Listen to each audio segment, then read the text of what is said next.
Isa sa kanilang templo, magiging Diyos nila ako.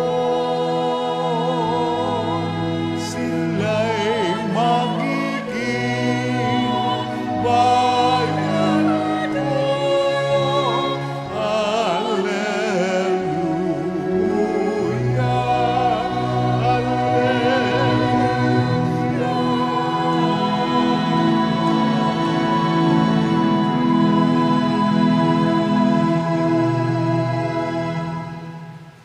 Sumainyo ang Panginoon. At sumaiyo rin. Ang mabuting balita ng Panginoon ayon kay San Juan. Papuri sa iyo, Panginoon. Noong panahong iyon, sinabi ng Samaritana kay Jesus, Ginoo, sa wari ko'y propeta kayo. Dito sa bundok na ito, sumasamba sa Diyos ang aming mga magulang. Ngunit sinasabi ninyong mga Hudyo na sa Jerusalem lamang dapat sambahin ng Diyos. Tinugon siya ni Jesus, Maniwala ka sa akin, ginang. Dumarating na ang panahon na sasambahin ninyo ang Ama, hindi lamang sa bundok na ito o sa Jerusalem. Hindi ninyo nakikilala ang inyong sinasamba, ngunit nakikilala namin ang aming sinasamba, sapagkat ang kaligtasan ay galing sa mga Hudyo. Ngunit dumarating na ang panahon, ngayon na nga, na ang mga tunay na sumatamba sa Ama ay sasamba sa Kanya sa Espiritu at sa katotohanan. Sapagkat ito ang hinahanap ng Ama sa mga sumasamba sa Kanya. Ang Diyos ay Espiritu, kaya dapat siyang sambahin sa Espiritu at sa katotohanan. Mga minamahal na kapatid, ang mabuting balita ng Panginoon. Pinupuri ka namin, Panginoong Jesucristo. Umupo ang lahat. Magandang umaga at magandang buhay po sa inyong lahat. At maligayang paggunita sa pagtatalaga ng ating simbahan, ng ating bahay dalanginan.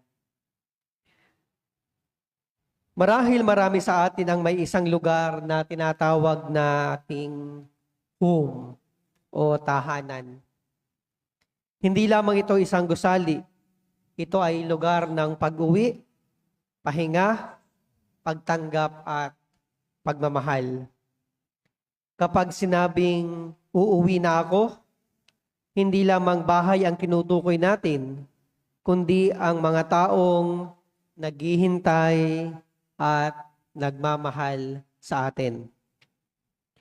Ganyan din ang kahulugan ng bahay dalanginan. Hindi lamang ito isang gusaling yari sa semento, bakal at kahoy.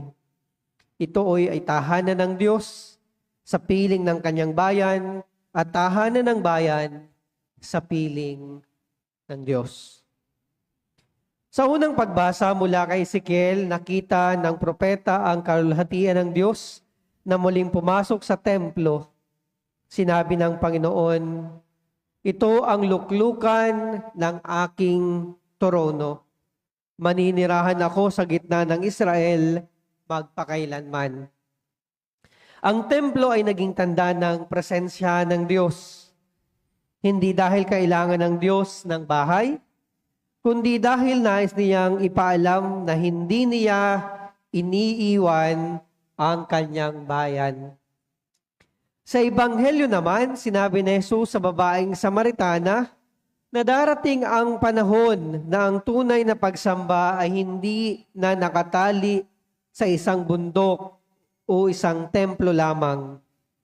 Ang tunay na sumasamba ay sumasamba sa Ama, sa Espiritu at katotohanan. Hindi nito binabawasan ang kahalagahan ng simbahan. Sa halip, itinataas nito ang ating pag-unawa. Ang gusaling simbahan ay mahalaga sapagkat dito tayo nagtitipon bilang isang sambayanan upang sumamba. Ngunit ang tunay na layunin nito ay hubugin tayo upang maging mga buhay na templo ng Diyos. Ito rin ang paalala ni San Pablo sa ikalawang pagbasa. Hindi ba ninyo alam na kayo ang templo ng Diyos at nananahan sa inyo ang Espiritu ng Diyos? Kaya sa paggunita natin sa pagtatalaga ng bahay dalanginang ito, 3 bagay ang ating pagnilayan. Una, ang simbahan ay lugar ng presensya. Hindi tayo pumapasok sa simbahan upang tuparin lamang ang isang obligasyon. Tayo ay pumapasok upang makatagpo ang Diyos. Sa gitna ng ingay ng mundo, ang simbahan ay nananatiling lugar ng katahimikan, panalangin, at pag-asa. Ito ay lugar ng presensya ng Diyos, at presensya ng isa't isa.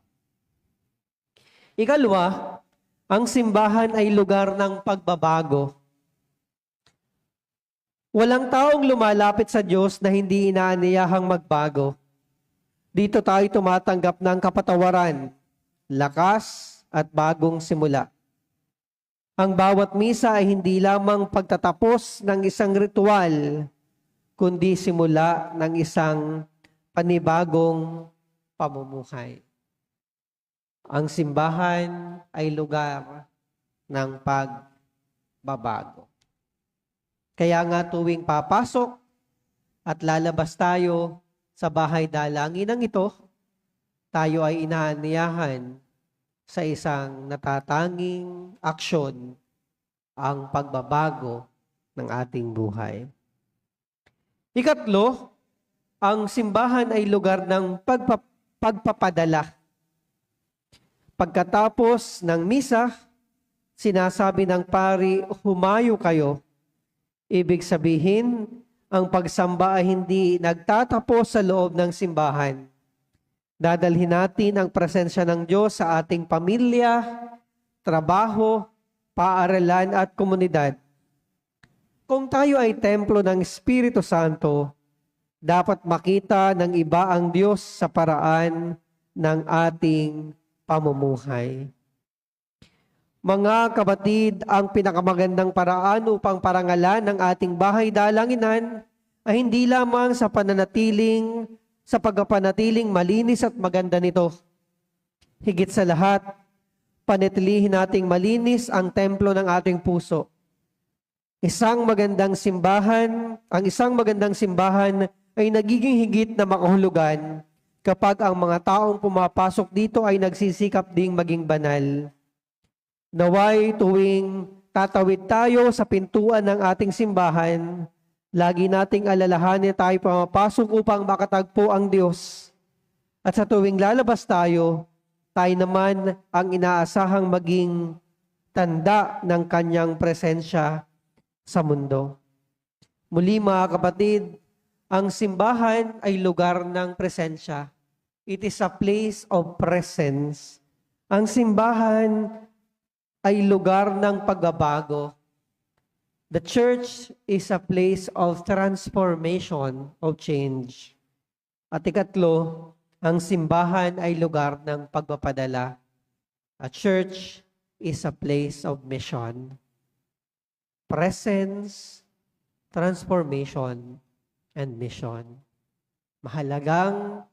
Maligayang araw ng pagtatalaga ng ating bahay dalanginan.